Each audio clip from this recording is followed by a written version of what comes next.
नमस्कार, मैं हूं नीलू। तो देखिए, इजराइल ने एक बार फिर से गजा में हमला किया है और इस बार भी टारगेट वहां के लोगों को बनाया गया है।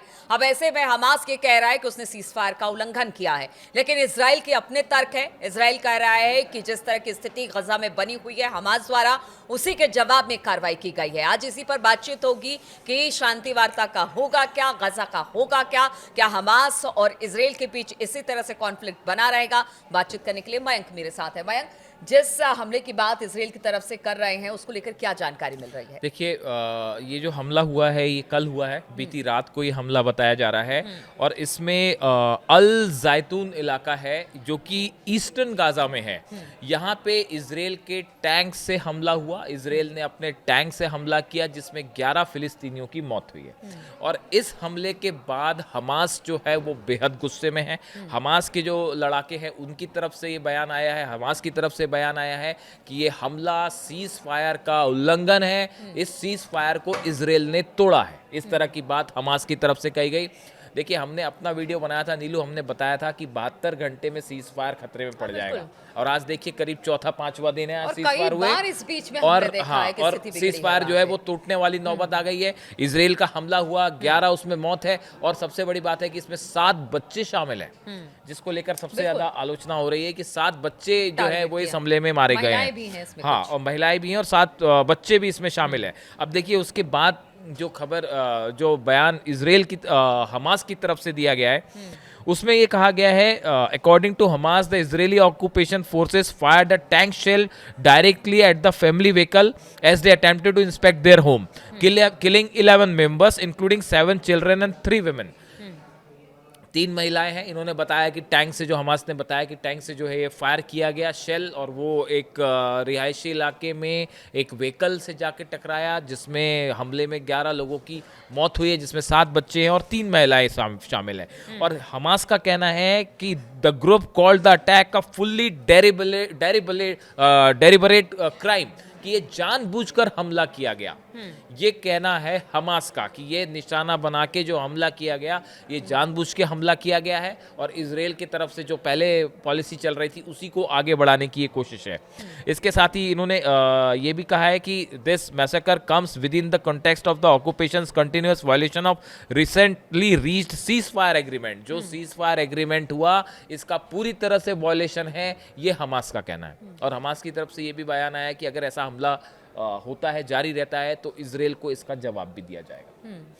यानी आप देखिए, जिस सीज फायर की को हुए अभी सिर्फ कुछ दिन हुए हैं, जिस सीज फायर को लेकर ये कहा जा रहा है कि अभी उस पर सेकेंड दौर की बातचीत कुछ तय नहीं है।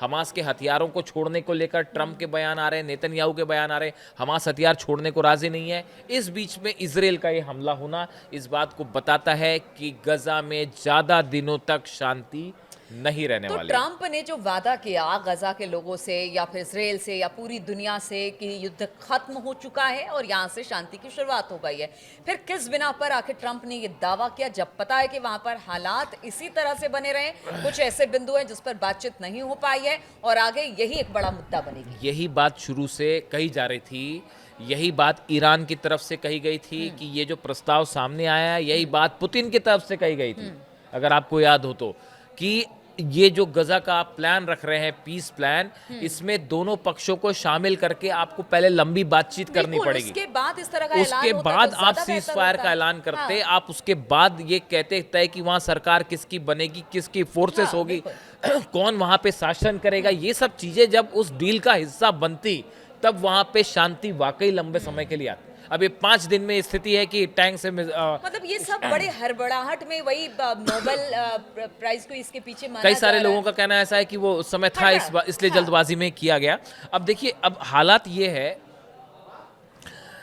जब ये डील हो रही थी उसके बीच में ईरान की तरफ से विदेश मंत्रालय की तरफ से ये बयान आया था जिसमें ये कहा गया था, ईरान की तरफ से बात कही गई थी कि इस डील को लेकर आपको सावधान रहने की जरूरत है, क्योंकि आने वाले दिनों में इजराइल अपनी उसी जो साम्राज्यवादी नीति है उसको जारी रख सकता है।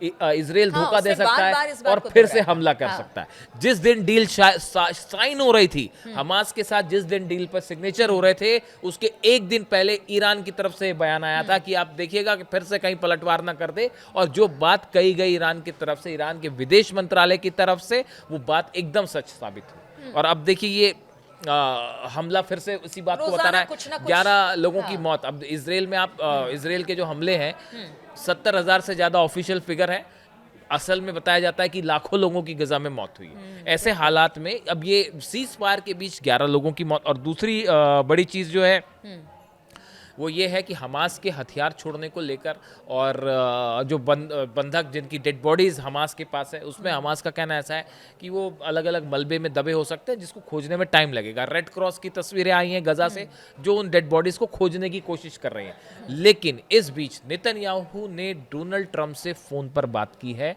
और नेतन्याहू ने ये आरोप लगाया है कि हमास जानबूझकर ये डेड बॉडीज वापस नहीं कर रहा।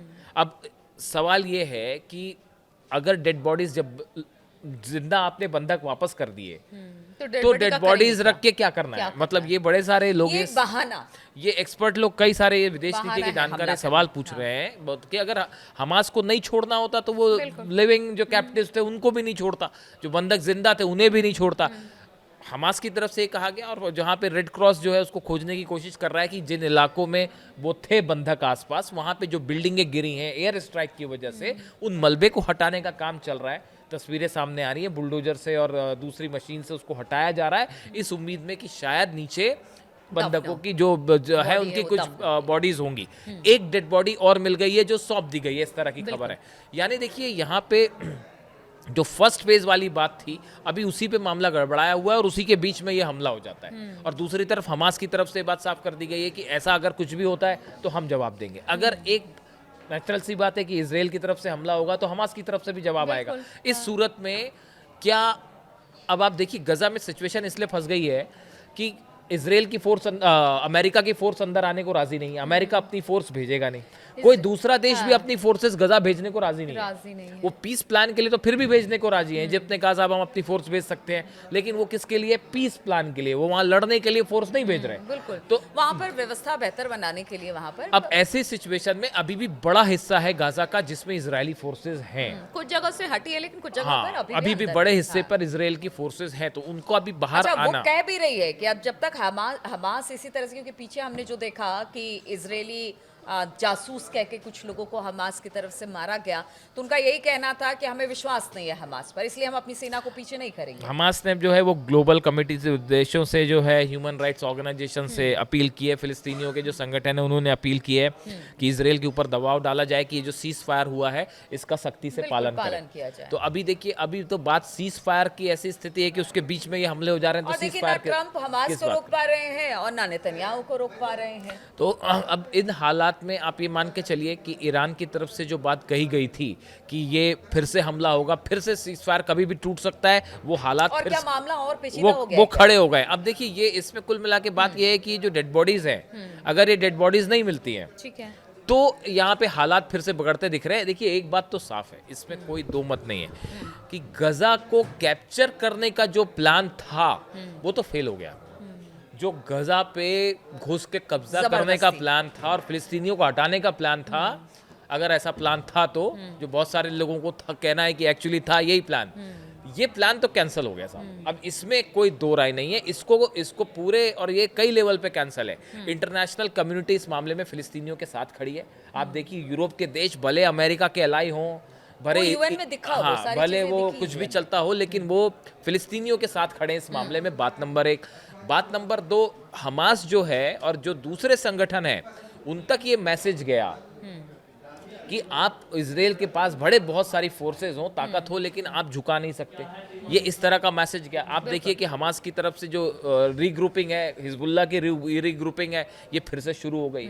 ईरान जो है उसने भी बैकिंग शुरू कर दी है, अपने जितने उनके संगठन हैं जिसकी मदद कर रहे हैं। तो ऐसे हालात में ये जो गजा का मामला है, जितना सिंपल लगता था, हम पहले दिन से कह रहे हैं कि ये सीज फायर करवाना और आपस में डील करवाना ये कोई इतना आसान नहीं होता। इसीलिए बार बार ईरान की तरफ से कहा जा रहा था, रूस की पुतिन ने खुद कहा कि भाई इस पे हर प्लान पे लंबी चर्चा होनी चाहिए, आप कभी भी कहीं से किसी से जंग छेड़ दें और खत्म कर दें, ऐसा नहीं हो सकता। तो इसकी इसीलिए ये जो है फिलहाल सीज फायर आप ये समझिए कि एकदम जिसे कहते हैं कि आखिरी दौर में फंसा हुआ है, जहाँ पे कभी भी कोई भी बड़ा हमला जो है वो एक बार फिर से जंग की शुरुआत कर सकता है। और ये हमला एक प्रकार से सीधा सीधा सीज फायर का उल्लंघन है, जो आरोप लगी रहे। बिल्कुल, देखिए इतिहास में बहुत सारे समझौते हुए हैं, लेकिन हर समझौते के बाद एक शांति दिखाई दी है। लेकिन गजा में जिस तरह का शांति समझौता हुआ, उसे देखने के बाद तो ये नहीं लगता है कि हालात बेहतर होंगे या हालात यहाँ से आगे शांति की तरफ बढ़ेंगे, क्योंकि इजराइल लगातार हमले कर रहा है। हमास की तरफ से भी कहा गया कि अगर इजराइल हमला करेगा तो उसके हमले के जवाब में वहां से भी हमला होगा। तो क्या ऐसी स्थिति में जो ट्रंप कहते रहे हैं कि हमने युद्ध रुकवा दिया, अब यहाँ पर शांति है, क्या वाकई ऐसा है? इस चर्चा में शामिल होने के लिए आप सभी का बहुत बहुत शुक्रिया।